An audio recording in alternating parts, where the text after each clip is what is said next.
Southeast Georgia and the Lowcountry. This is WJCL 22 Morning News. See us now. The Alec Murdaugh murder trial set to continue in just hours. We'll walk you through the emotional testimony from Murdaugh's mother's caregiver, what she testified he asked her to lie about. I'm videotaping, and then all of a sudden he's just like, oh my gosh, they're going straight at it. The wild video captured in South Carolina of the U.S. military shooting down a Chinese spy balloon. The lingering effects from this scary train derailment and explosion that has an entire city evacuated. And the desperate search for survivors after a powerful earthquake leveled parts of Turkey and Syria, killing more than 4,000 people. Helping you save big bucks on your power bill. The changes one city will soon make for free.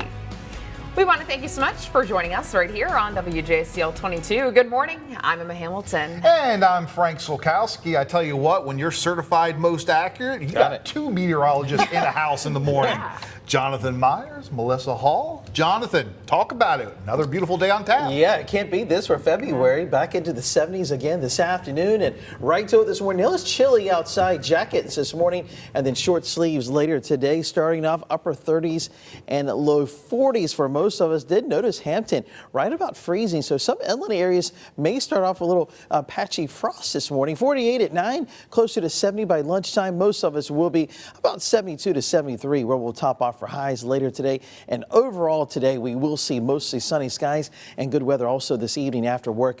Mid 60s, not hardly any clouds out there. Maybe some high, thin cirrus clouds pushing through as we go through the morning. But like I said, plenty of sunshine that'll take you through the daytime. Spring-like weather throughout most of the, actually really through the end of the work week. We'll be in the 70s all the way through Friday. But we'll see chances of rain by the end of the week. I'll track that out for you in less than 10 minutes. Well, the trial of Alec Murdaugh is set to continue in just a matter of hours. He's accused of shooting and killing his wife Maggie in St. Paul back in June of 2021. Yesterday, we were there for emotional testimony on the stand from the only person still alive who saw Alec Murdaugh around the time of the murders.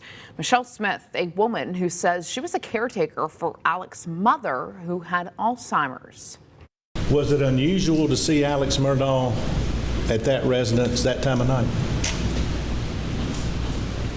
Yes, on my shift, yes. And just to be clear, what was the statement he said about how long he was here? 30 to 40 minutes. But his phrase was, I was here, or you know I was here 30 to 40 minutes. Was he there 30 or 40 minutes that night?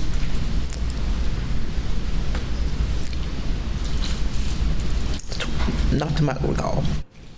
She testified that conversation made her so nervous that she called her brother to tell him about it. She suggested Murdaugh was sending her a message to say that he was there longer the night of the murders. Well, Smith told the jury days after the murders, Murdaugh returned to his mother's house around 6:30 in the morning with what looked like a blue tarp. The debate in court yesterday was whether it was a tarp or a raincoat. Holding something like this? Yes. And what did it look like? Like a blue tart, like a tart. Blue? Blue. Okay. Was it vinyl? It's like a tart that you put on a car, you keep your car covered up. Did he say anything when he walked in? No. Okay. What did he do when he walked in? Went upstairs. We located a blue raincoat in the coat closet on the second floor. When we found it, it was balled up like this. That is correct. Prosecutors say they found gun residue on the coat, but no blood. The caregiver also testified she saw a bruise on Murdaugh's forehead the night of the murders, but did not see any blood on him. Now, don't forget, you can watch every moment of the trial live on our website at WJCL.com or on our WJCL 22 News app. Happening today, federal officials are scouring the ocean off the South Carolina coast for remnants of the Chinese spy balloon shot down over the weekend. We want to go ahead and show you this brand new footage we have out of Myrtle Beach, where a woman says she and her husband spotted the balloon and started recording, capturing the exact moment the U.S. military shot it down. And we're just sitting here watching, and I'm videotaping, and then all of a sudden he's just like, oh my gosh, they're going straight at it. And then all of a sudden we saw the missile ticket, and it just popped the balloon. All right, now the FBI analyzing the pieces of the balloon that have already been recovered. Right now, neighbors in eastern Ohio still can't return home after this train derailment and explosion leaked dangerous chemicals into the air. Now, this all unfolded Friday night. Officials say they're working to get rid of all the vinyl chloride, a chemical officials say is unstable and could explode. Well, this morning, more than 4,000 people are dead following a devastating earthquake. Right now, desperate search and rescue efforts are underway in Turkey and Syria. Officials are now worried about those freezing temperatures lowering the chance of survival for anyone trapped underneath the rubble.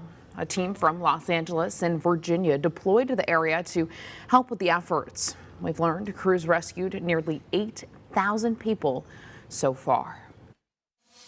To feel like I live in a war zone. Construction once again underway on a new police training center in Atlanta. Critics call it Cop City. We've been telling you for months it's been at the center of controversy, including the site of a deadly protest earlier this month. This morning, neighbors near the site are on high alert following the scary clashes between protesters and police. It's very difficult to be someone who works at home and who homeschools a third grader, to have helicopters, to have literal SWAT vehicles all over my street. I don't know a neighbor of mine that's excited about this project, and I know I'm not. Right now, more than a dozen protesters are facing domestic terrorism charges. Well, happening tonight, President Joe Biden set to deliver his State of the Union address. He's set to lay out his administration's plan for the third year of his term. You can watch that and the Republican response right here on WJCL 22 later tonight, coming up at 9 o'clock. Before that, it's Will Trent on at 8 o'clock. But first, get your latest local headlines starting at 5 o'clock on WJCL 22 News. Happening in just hours now, the city of Savannah will help save people some big bucks on their next energy bill. Our Nakaya Carrero is joining us live from City Hall this morning. And Nakaya, tell us about the changes that the city is trying to make here. Emma, this afternoon, the city's Office of Sustainability will host the first of 9 workshops to help people save money. It's all part of the city's vision to achieve 100% renewable energy in our community. Starting today, city leaders will talk about home improvement programs free to those who qualify. Essentially, it'll make your home more energy efficient. These programs will come in and they will seal up leaks in your home. They will replace light bulbs with more efficient alternatives. They'll install smart thermostats that automatically increase or decrease the temperature when you're not there, if you're on a set schedule going to work. They'll put insulation in your attic and just in general perform like a checkup on your home. The first 2 workshops are happening this week. The one today is at the Woodville Neighborhood Center at 12:30. The one tomorrow is at the Carver Village Neighborhood Center at 10:30. For a full list of these events through April 3rd, you can visit our website, WJCL.com. Now, if you're going to today's meeting, all you will need to bring is your Georgia power bill. Emma, back to you. All right, our Nakaya Carrero reporting live for us in downtown Savannah. Nakaya, thanks so much.